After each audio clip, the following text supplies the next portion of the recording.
Hitler एक है झुठलर। सानी सा गा नि सा सा सा सा सानी धा प सानी सा गा नि सा सा सा सा मा गा। एक था हिटलर एक है झुठलर, एक था हिटलर एक है झुठलर। एक ने जर्मनी का नाश किया, एक ने भारत को कंगाल किया। एक था हिटलर एक है झुठलर। सानी सा गा नि सा सा सा सा सानी धा प सानी सा गा नि सा सा सा सा मा गा। एक था हिटलर एक है झुठलर, एक था हिटलर एक है झुठलर। एक ने जर्मनी का नाश किया, एक ने भारत को कंगाल किया। एक था हिटलर एक है झुठलर, एक था हिटलर एक है झुठलर।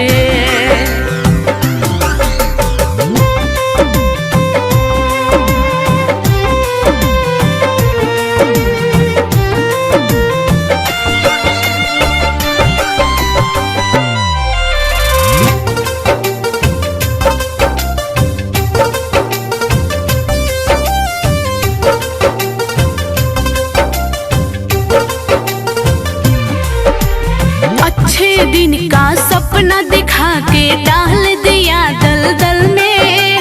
ईडी इसी को जेब में रख लिया, मीडिया को अपनी बगल में। अच्छे दिन का सपना दिखा के डाल दिया दलदल में। ईडी इसी को जेब में रख लिया, मीडिया को अपनी बगल में। न्यायपालिका को भी उसने, न्यायपालिका को भी उसने, हो न्यायपालिका को भी उसने डरा डरा के बेहाल किया। एक था हिटलर एक है झुठलर, एक था हिटलर एक है झुठलर। एक ने जर्मनी का नाश किया, एक ने भारत को कंगाल किया। एक था हिटलर एक है झुठलर।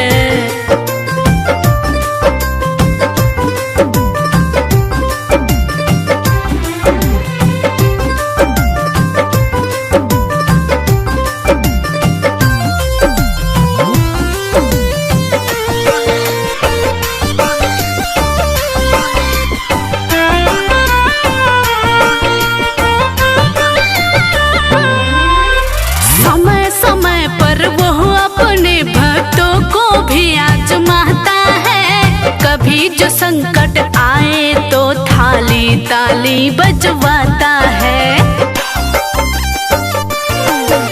समय समय पर वो अपने भक्तों को भी आजमाता है। कभी जो संकट आए तो ताली थाली बजवाता है। धर्म का जहर पिला पिला के, धर्म का जहर पिला पिला के, हो धर्म का जहर पिला पिला के लाखों भक्त वो पाल लिया। एक था हिटलर एक है झुठलर, एक था हिटलर एक है झुठलर। एक ने जर्मनी का नाश किया, एक ने भारत को कंगाल किया।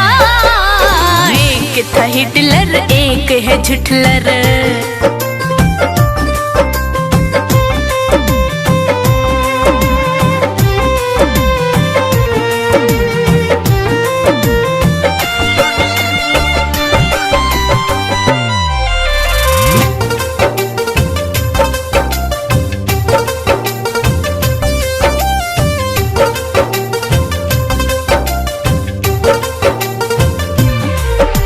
नौकरी दूंगा कह के वो करोड़ों नौकरी छीन लिया। आरबीआई को खाली करके अर्थव्यवस्था शून्य किया। नौकरी दूंगा कह के वो करोड़ों नौकरी छीन लिया। आरबीआई को खाली करके अर्थव्यवस्था शून्य किया। खरबों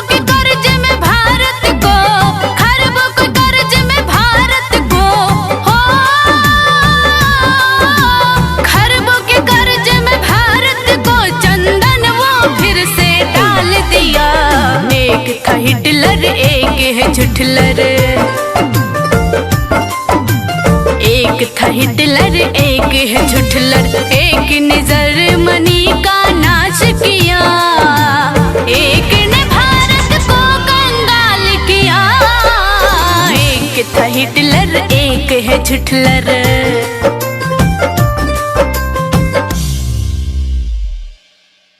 सब्सक्राइब कीजिए VG music company YouTube channel को और घंटी का बटन दबाएं मिशन गीत सबसे पहले सुनने के लिए।